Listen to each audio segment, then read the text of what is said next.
ایک ایسی قوم جنہوں نے اللہ تبارک و تعالیٰ کے عذاب کا مذاق اڑایا اور اللہ تبارک و تعالیٰ کے عذاب کو ہلکا جانا، تو اللہ تبارک و تعالیٰ نے اس قوم کو دنیا کے لیے عبرت کا نشان بنا دیا اور اس قوم کو صفحہ ہستی سے مٹا دیا۔ پیارے دوستو، یہ قوم ایک ایسے گناہ کے اندر مبتلا تھی جس گناہ کے اندر ہمارے آج کے دور میں بہت سارے لوگ مبتلا ہیں۔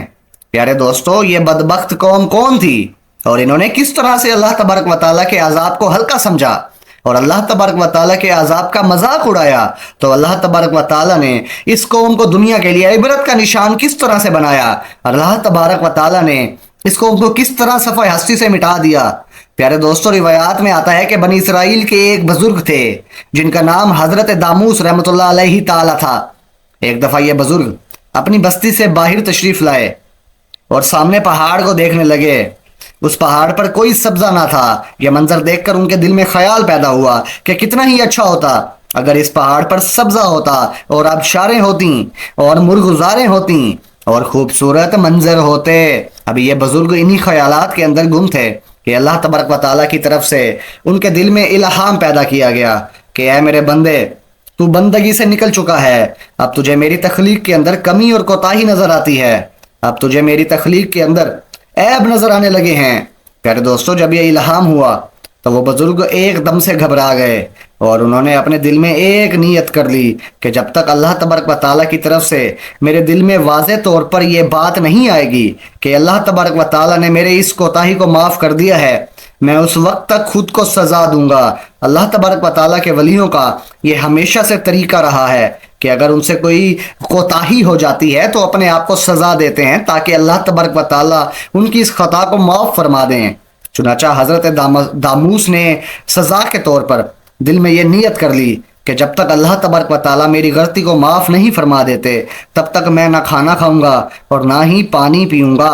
بس روزے کی حالت میں رہوں گا۔ چنانچہ حضرت داموس جو ہیں انہوں نے خود کو سزا دینے کے لیے اور اللہ تبارک و تعالیٰ کی بارگاہ سے اپنی خطا کی معافی کے لیے روزے رکھنا شروع کر دیے۔ 2-4 دن کے بعد آپ کا گزر ایک قریبی بستی سے ہوا۔ وہاں کوئی تقریب منعقد ہو رہی تھی، چنانچہ بستی والوں نے کھانا وغیرہ پکایا ہوا تھا۔ جب دسترخوان لگایا گیا تو لوگوں نے حضرت داموس رحمۃ اللہ علیہ تعالیٰ سے کہا کہ آپ بھی تشریف لائیں اور کھانا جو ہے کھا لیں۔ چنانچہ حضرت داموس رحمۃ اللہ علیہ تعالیٰ نے ان سے معذرت کی کہ میں کھانا نہیں کھا سکتا، تو وہاں کے لوگ اصرار کرنے لگے کہ آپ کھانا ضرور کھائیں۔ چنانچہ حضرت داموس رحمۃ اللہ علیہ تعالیٰ نے ان کے اصرار کے باوجود بھی ان کو منع کر دیا کہ میں کھانا نہیں کھا سکتا۔ چنانچہ ان کے منع کرنے پر لوگوں نے ان سے پوچھا کہ آخر کیا وجہ ہے کہ آپ کھانا کیوں نہیں کھا رہے؟ تو حضرت داموس جو ہیں انہوں نے وجہ بتاتے ہوئے فرمایا کہ مجھ سے ایک کوتاہی ہو گئی ہے جس کی وجہ سے میں نے یہ نیت کی ہے کہ جب تک وہ میری خطا معاف نہیں ہو جاتی تب میں جو ہے تب تک کھانا نہیں کھاؤں گا۔ حضرت داموس رحمۃ اللہ علیہ تعالیٰ نے جب یہ بات کی تو لوگوں نے سن کر یہ کہنے لگے کہ یہ تو کوئی اتنی بڑی بات نہیں ہے، ہم سب بستی والے مل کر اس گناہ کا عذاب بھگت لیں گے، آپ کھانا کھا لیجئے۔ چنانچہ اس طرح سے اس بستی والوں نے اللہ تبارک و تعالیٰ کے عذاب کو ہلکا جانا اور اللہ تبارک و تعالیٰ کے عذاب پر طنز کیا۔ چنانچہ بستی والوں نے جیسے ہی یہ بات حضرت داموس رحمۃ اللہ علیہ تعالیٰ علیہ کو کہی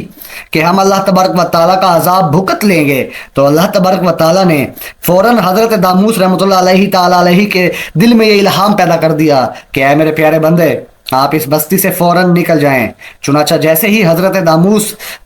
وہاں سے نکلے، اس بستی سے باہر تشریف لے گئے، تو اللہ تبارک و تعالیٰ نے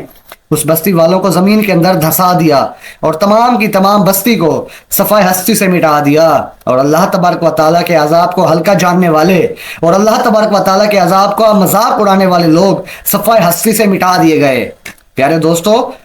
اس بات کو دیکھیں کہ اللہ تبارک و تعالیٰ نے کیسے ان لوگوں کو جو ہے ان کے انجام تک پہنچایا۔